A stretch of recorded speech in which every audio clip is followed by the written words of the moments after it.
I had mentioned that I had some problems with all the rain we'd had before, and a mistake I made is when we were pouring these footings next to this storm shelter. So I excavated all around the storm shelter. So there was fill put in around the back.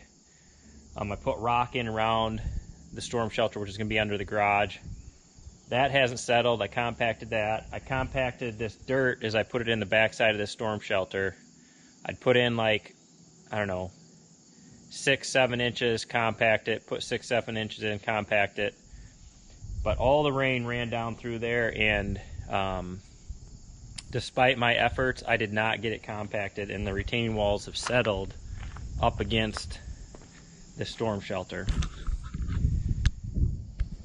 So you can see that's where the excavation stopped right there, and then everything out there that way was undisturbed soil. So I compacted this and compacted it and compacted it, and as if you remember when I was talking about my worries with this retaining wall, was this was my one concern, whether I got this compacted good enough, and obviously I didn't. So all this rain just sped up the process. So as you can see, the retaining wall has sunk right there. Out here where it's undisturbed soil, it's fine. But right here, it is sunk. So that's one mistake I made, is I got in a hurry, which I needed those in so I could backfill all this. But I guess, you know, hindsight's always 20/20. I should have just put window wells in here, filled this all up with dirt, and then I wouldn't have had this problem. The second problem is the 2 footings on the outside edge of this storm shelter.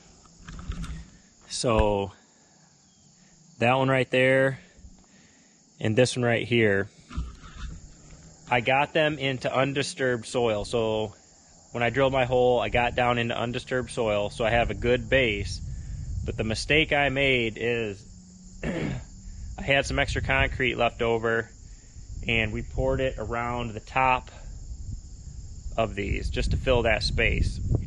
And that was a huge mistake, and I'll tell you why. Because this concrete extends over here, over this fill, and when all that rain ran down here, that fill settled, which all that concrete settled, and it was wrapped around my footing, so it tipped my footing. It didn't sink, it just tipped it and pulled it like about 2 inches, which is enough to screw it up. So you can see that concrete went around, came out here, and all this out here by the retaining wall settled, which made that sink. But since that was one piece around, it pulled that footing this way. And then the same thing happened with that one over there. So that is entirely my fault. And when I started this build, I would tell you any troubles I've had, and this is obviously a problem. I'm hoping that I can tear this concrete out. I've got this part broke out. I'm gonna try to pull it out with a backhoe, and then I'm gonna see if I can tip this footing back up straight.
All right, so unfortunately that's the easy part. I got this footing out. It's in really good shape, so what I'm going to try to do is I'm going to try to drill this. I still have the bottom of the hole, so I'm going to get my drill on my skid steer, try to drill that hole out where it was. I'll put my string line back up, and then I'm going to have to try to get that footing put back right in the right spot. This is really no different than using a permacolumn. The same place that makes these brackets makes a column. It's called a permacolumn, and it's a precast concrete footing. They're usually 4 foot long, and then they have one of these brackets on the top already. So, but they're only about 6 by 6, the permacolumn. So as long as I can get this drilled out and get this set back in there in line with my other brackets, we should be good to go. So I'm going to try to do that, and then I'll backfill it all with gravel, and I don't know, I think it'll work all right. So it's a little wet, but hopefully that'll help some of that dirt and stuff from falling in my hole, and I can get it drilled out.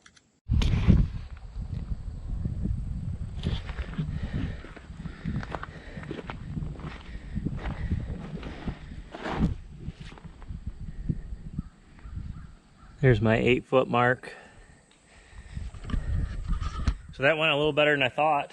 So basically what I did is I broke that concrete all off around it, pulled it out, drilled it down about another foot into undisturbed soil, compacted it really well, and then I set the footing back in there just like you would if you were just setting the post in there, or if you were setting like a permacolumn in there.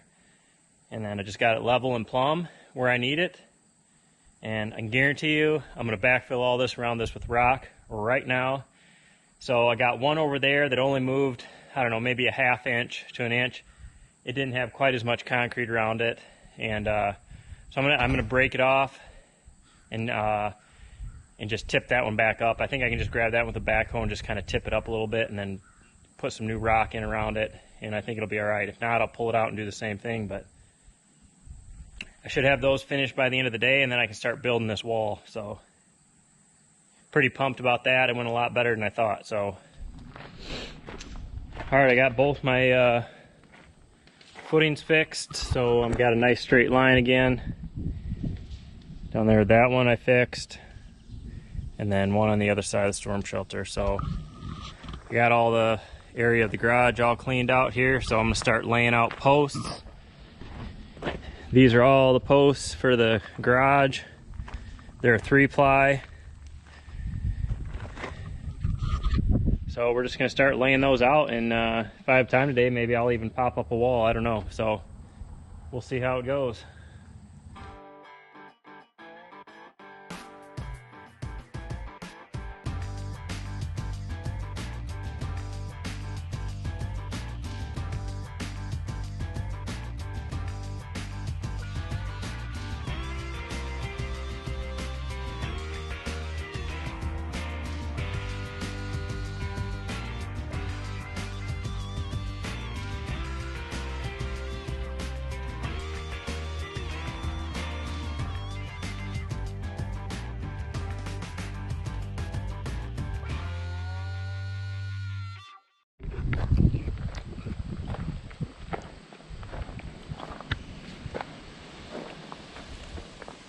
So yesterday I got all that done, and then today I'm working on these garage doors.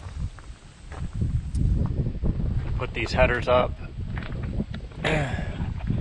These are 1 3/4 inch LVLs, so unfortunately on the outside I have to notch the post 1/4 inch to get them to sit flush with the girts. So that took a little extra time, and I didn't realize that until I already put the posts up. So the rest of them I'm going to do on the ground, which should be a lot easier. But hopefully I can I'm going to go all the way across except for leave that last bay open so I can get the backhoe in here to lift the trusses up. But making some progress. The rain's held off so far today, so tomorrow and Saturday is supposed to be beautiful days, so I should be able to get a lot done in the next couple days. Alright, so I got a couple garage doors framed. I'm going to leave this open right here so I can get these first trusses in. And then once I get down further, I'll pop that one up and build my header there. But I got half the header up right there. And the trusses are gonna sit in those posts right there. But over here, they don't line up with these posts, so they're gonna sit on these headers. So I made these truss carriers that we're gonna screw in. We just made them out of 2x6s, and they'll be sandwiched between the LVL headers. So that's what we're gonna put up now, and then we're gonna put up the other side of this header. But one thing you got to keep in mind is if you use LVLs, they're a 1/4 inch thicker than 2x lumber. They're 1 3/4 inches. So you have to notch out your post on the outside. The inside doesn't really matter unless you want it to sit flush. But I'll use the inside LVL to mount my garage door opener and all that stuff too. But on the outside, I need it to match up with my girts. So my steel's nice and flush, so we just notched it out a 1/4 inch. I just used a handheld power planer. It worked pretty good. Alright guys, it's Monday. Let's see, what's the date? It is September 16th. And I got my window wells in. Pulled out those retaining walls. Threw the window wells in. Threw a couple drains in the bottom of them. And ran it out here about 45 feet. Since I had all this dirt excavated, I thought that'd be perfect just way to drain them so I don't have to worry about water. And now I'm going to backfill all this, and then I think we'll be in good shape. So I'm going to try to get at least some of this backfilled today. I got a bunch of rocky dirt up where I dug my driveway out that I'm going to put in here first. And then I'm going to get back to framing this garage. So hopefully in a month's time I'll be ready for concrete. It's gonna be pushing it, but we'll see. Let's see, I just popped a drain in the corner, well below the window, and I'll fill this, you know, with 12 inches of rock, clean rock. And then if we ever get a whole bunch of rain, won't have to ever worry about it going in the storm shelter. It'll hit these drains, and it'll go out down here. So probably will never even run, but at least I have it in case we ever have any problems. So anyway, that's what we got going today. Probably take me a couple hours to move all this dirt, and then hopefully I can get another truss up and some purlins today. So we will see.